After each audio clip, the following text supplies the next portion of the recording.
35mm is my most used focal length. This video is being shot on a 35mm lens right now, and I reviewed a lot of 35mm lenses on this channel. My favorite, since it came out, has been the Sony 35mm 1.4 G Master, which is the one you're seeing now. But that all changes today, because Sigma's new 35mm f1.4 DG Art Mark II ties or beats the G Master in nearly every category, and does so while being $500 cheaper. It's now my favorite 35mm lens on Sony E-mount or L-mount, for which it's also available. For disclosure, Sigma did send me this lens to review, but it goes back when I'm done, and I was not compensated by Sigma to make this video, and they don't get to review it before it goes live. This video does have an actual sponsor though, and that's Storyblocks. Now, Sigma tried this before in 2021 when the Mark I of this lens came out, and while that lens was good, it fell short in a few ways. It was bigger and heavier than the Sony, it had just as bad focus breathing, but you couldn't use the in-body compensation to alleviate some of it. It had noticeable chromatic aberration, had some minor flare issues, and surprisingly bad close focusing sharpness. In fact, the biggest section of my review back then was dedicated to how soft and hazy the images looked as you approached minimum focus distance, which is one of my favorite things to do on these 35mm primes. Well, let's address each one of those shortcomings of the previous lens to see how Sigma has improved them. First off, this Mark II lens is nearly identical to the G Master in terms of size and weight. It's 20% lighter and 14% shorter than before, putting it within a couple grams of the G Master, and it doesn't lose any of the previous functionality to accomplish this. It still has all the buttons and switches, a lockable and declickable iris ring, function button, and an AF/MF switch. And it has the same 67mm front filter diameter. The focus ring is still non-linear on Sony bodies, but like previous Sigma lenses, it's smooth and feels good to use for single precision focusing, arguably better than the native Sony glass. It just isn't reliable for repeatable focus pulls because of its non-linear nature. I believe on Lumix cameras, however, you can set it to linear, which is great, and I wish Sony would put an option for that in their bodies for third-party lenses as well. But focus breathing is massively improved on this new Sigma. The G Master always had notoriously bad focus breathing, which is when the frame appears to zoom as you focus in and out, but at least you could turn on breathing compensation in the bodies that supported it. Well, this new Sigma lens, which doesn't support breathing compensation, breathes less than the G Master does, even when you turn on compensation for the Sony lens, meaning you get more field of view to begin with and lose a lot less when you focus. This is fantastic. Also, autofocus is improved. Instead of a single stepping motor on the Mark I, we now have dual linear actuators. And the box is probably the nicest looking box I've seen since all the brands pivoted to these easy to recycle low footprint packages. I love the color, the font, and I appreciate the little embossed touches. Nice box.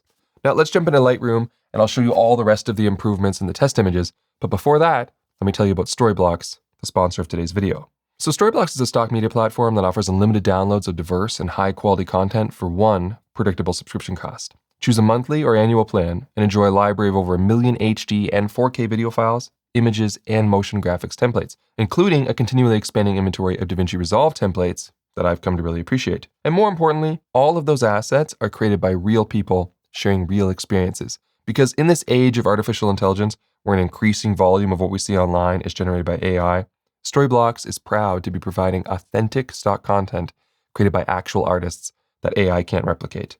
Plus, anything you download from Storyblocks is 100% royalty-free with clear-cut licensing so you can focus on creating, not worrying about usage rights. Their platform is incredibly easy to use, and the library is frequently restocked with commissioned content based on customer demand to ensure you'll have access to files that are not only high quality, but fresh and diverse. So to get started with unlimited stock media downloads at one set price, head to storyblocks.com/undone or click the link in the description.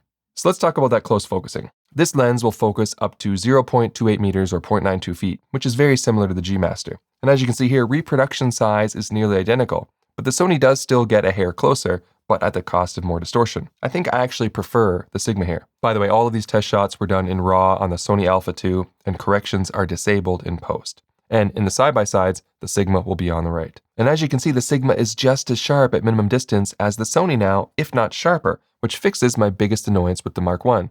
And that sharpness is improved across the frame. The MTF charts show a significant improvement, and it easily competes with the G Master right up to the edge. I will admit, though, that the G Master still pulls out a small victory in the extreme corners, but it's a minor difference. And vignetting wide open seems to be about the same on the two lenses. And remember, anytime there's a tie, that's a win for the Sigma because of the price advantage. Distortion is also very similar.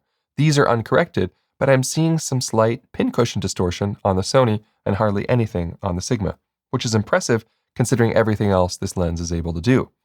LoCA, or longitudinal chromatic aberration, which was noticeable on the Mark I, is now nearly identical to the G Master.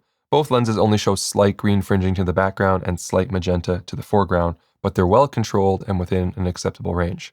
Bokeh on the Sigma is solid. It has an 11-bladed iris for smooth circles, but there is some onion ringing, and you will see some cat's eye in the corners, which is mostly resolved by stopping down to about f2. And when it comes to flare, this Mark II Sigma lens features new coatings that actually produce better results than the G Master when it comes to maintaining contrast across the frame under harsh conditions. I would have loved to show you some sunshine to do this test, but unfortunately it has been overcast here for the last 2 weeks. And that's about it. This situation is just wins all around. If you already own the G Master, you're still in good shape because this Sigma mostly ties your current lens. So that's a win if you're someone who struggles with buying too much gear.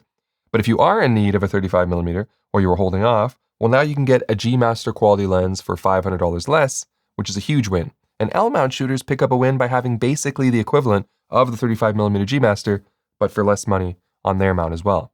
And while I didn't discuss it in this video, releasing alongside the 35 is a 15mm f1.4 DC contemporary lens for APS-C that's also pretty sweet. It's kind of the spiritual successor to the classic Sigma 16mm. So APS-C shooters get a win as well, even if the box isn't quite as pretty. Sigma sent that one along with the 35mm, and I wanted to give it a shout out since I'm not doing a full review on it. Anyway, fantastic job on the new 35mm Sigma. I'm impressed. Thanks for watching, everyone. Hope it was helpful. All right. I'm done.